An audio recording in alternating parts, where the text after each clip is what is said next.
गाजियाबाद में सच्चिदानंद राय से बात करते हुए उन्होंने बताया कि पुलिस विभाग में काम करते हुए कई बंधनों में वो बंधे हुए थे, जिस वजह से वे कई लोगों के कई काम नहीं कर सके।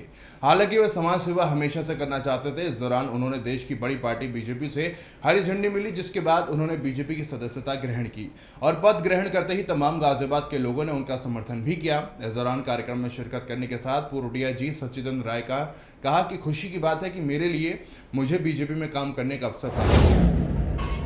दिक्कतों का निस्तारण, जैसे ये तो हमारी सरकार है, सुशासन की सरकार है, और जहाँ भी लोगों की दिक्कत है उनकी समस्याओं को सुना जाएगा। यदि प्रशासन से दिक्कत है, पुलिस व्यवस्था से दिक्कत है या किसी अन्य भी सरकारी विभाग से दिक्कत है, तो उसका समाधान उस विभाग से संपर्क करके करेंगे। और जो विकास के कार्य हैं, जहाँ पे गलियाँ नहीं हैं, सड़कें नहीं बनी हैं, गंदगी है, उसके समाधान के लिए जो भी विभाग उस कार्य को करता है उससे संपर्क करके और उसको कराएंगे। क्योंकि सर पूर्वांचल से यहाँ और यहाँ पर बड़ा मुद्दा रहता है साहिबाग में छठ पूजा के लिए जो स्थल बनाया जाता है वो हमेशा खराब हो जाता है। उन दिनों तो एक्टिव रहते हैं सरकार प्रशासन, लेकिन उसके बाद फिर जस का तस हो जाता है। उसके लिए किस तरीके के कार्य किए जाए? होता क्या है कि जब भी किसी समस्या के समाधान की बात होती है तो वो एकदम ऐन मौके पर की जाती है।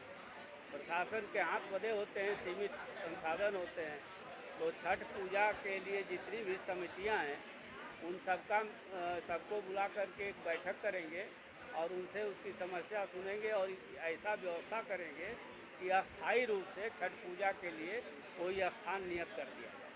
सर 2022 का चुनाव भी आने वाला है, बीजेपी आपने ज्वाइन कर ली है, किस तरह की स्थिति आप आगे के लिए देखते हैं? पूरी तरह से गाजियाबाद में तो भारतीय जनता पार्टी का बहुत मजबूत आधार है। पूरे उत्तर प्रदेश में भारतीय जनता पार्टी का आधार बिल्कुल मजबूत है और पिछले वर्ष से 17 के चुनाव से अधिक सीटों से भारतीय जनता पार्टी 22 का चुनाव जीतेगी और पूर्ण बहुमत से सरकार बनाएगी।